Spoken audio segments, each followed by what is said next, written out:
எப்படி என்ன இதெல்லாம் பார்க்கறதுக்கு முன்னாடி ஒரு விஷயம் தெளிவாக சொல்லிடுறான். நீங்க மொத்த விமர்சனத்தையும் பார்க்காம எந்த கால் எடுத்தாலும் அதுக்கு கம்பெனி பொறுப்பில்லை. இந்த கம்பெனி பொறுப்பில்லை. யார் கம்பெனி பண்ணிக்கிறீங்களா? கால் வைத்து கஞ்சி காலையில் சாப்பிடாம எப்படி போயிட்டு மத்தியானம் சாப்பிடாம விமர்சனம் பண்ணுவீங்களா? நான் கம்பெனி பண்ணி. சரி, இப்போ இந்த விமர்சனத்துக்குள்ள போகலாம். இந்த படம் ஆனா வெறும் கமர்ஷியல் ஆடியன்ஸாக சார் ஆட்டம் பாட்டம் கூத்து கும்மாளம் ஆக்ஷன் சீக்வன்ஸ் எமோஷனல் சீக்வன்ஸ் எல்லாமே இருக்கும் சார். படம் போறதே தெரியக்கூடாது. 2 மணி நேரம் 3 மணி நேரம் அது மாதிரி ஜாலியாக போய்கிட்டே இருக்கணும் அப்படிங்கிற மாதிரி ரசிகர்களாக அந்த மாதிரி படங்களை விரும்பி பார்க்கக்கூடிய நபர்களாக நீங்க இருந்தீங்க அப்படின்னா இந்த படம் ஒரு தடவை நீங்க அட்டம் பண்ணி பார்க்கலாம். உங்களை சாட்டிஸ்ஃபை பண்றதுக்கு இந்த படத்துக்கு நிறைய வாய்ப்புகள் இருக்கு.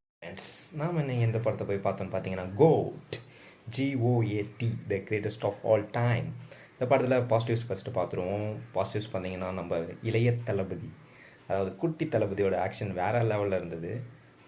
அண்ட் எப்படி சொல்கிறது, அழகிய தமிழ் மகனில் பார்த்துருப்போம், ஒரு பிரசாத்ன்ற ஒரு வேறு லெவல் கேரக்டர் வந்து நடிச்சிருப்பார்.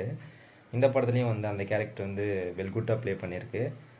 அது வித்தியாசமாக இருக்கும். இது வரைக்கும் நீங்கள் பார்க்காத ஒரு தளபதியை பார்ப்பீங்க இந்த படத்தில், அந்த வில்லனிசம் கேரக்டரில்.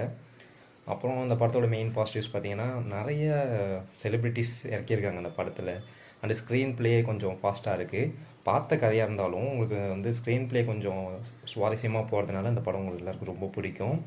அண்ட் நெகட்டிவ்ஸ் பார்த்தீங்கன்னா ஆல்ரெடி பார்த்த கதை, இது பாசிட்டிவ்ஸ்லேயும் வரும் நெகட்டிவ்ஸ்லேயும் வரும்.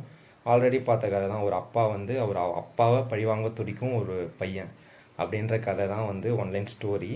அது எப்படி பழி வாங்கினாரா இல்லையா, யார் ஜெயிச்சா, அப்பா ஜெயிச்சாரா புள்ள ஜெயிச்சாரா அப்படின்றது தான் வந்து படத்தோட மீதி கதை. வில்லனை வந்து நம்ம பெரிய தளபதி, அதாவது தளபதி பழி வாங்குறாரு. அதுக்கு அவருக்கு வந்து மோகன் தான் வந்து வில்லன். அவருக்கு நடந்த ஒரு இழப்புனால அவர் குட்டி இளைய தளபதியை வளர்க்குறாரு. அவருக்கு விதிக்கப்பட்ட ஒரு கெட்ட எண்ணத்தினால அவங்க அப்பாவை பழி வாங்குறாரு. இதுதான் கதை. இது என்னடா கதையை நீ சொல்லிட்டு நீங்கள் எதிர்பார்க்கலாம்.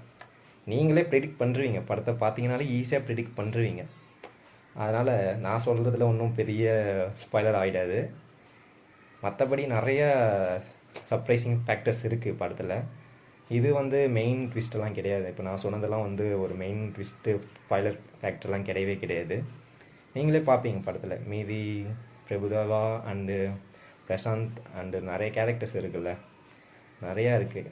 ஹீரோயின்ஸ்லாம் வந்து இருக்காங்க, நிறைய ட்விஸ்ட் ஃபேக்டர்ஸ் இருக்குது. மெயினாக எஸ்கே வராரு, த்ரிஷா வராங்க, நிறையா ஃபேக்டர்ஸ் இருக்குது படத்தில்.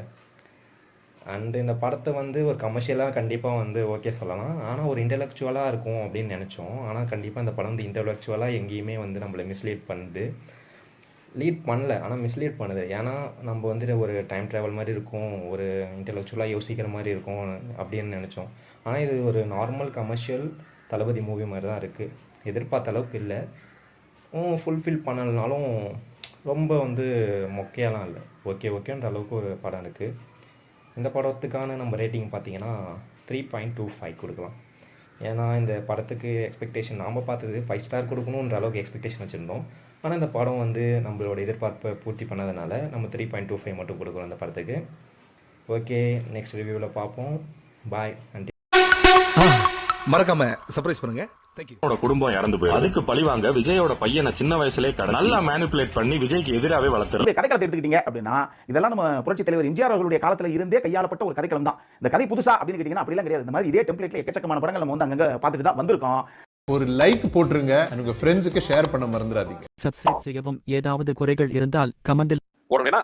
நாமக்கல்ல ஒரு படம் சினிமா ரிலீஸ் ஆச்சுன்னா அது தனி மனித இதுல பண்ணவே முடியாது. ஒரு சினிமாங்கிறது பாத்தீங்கன்னா பல லட்சம் குடும்பத்துக்கு life. Hey guys, this is your editor. Video பிடிச்சிருக்குன்னு நினைக்கிறேன். ஸோ பிடிச்சிருந்தா ஒரு லைக் பண்ணிடுங்க. வாட்டா மாமே 40 டெக்னீஷியன்ஸ் இருக்காங்க, தியேட்டர் வருது, டிஸ்ட்ரிபியூட்டர், தியேட்டர் வெளியில வந்து ஒரு ஸ்பீக்கர் போட்டுருக்க ஆயா கூட எல்லாரும் நிறைய பேர் இருக்காங்க.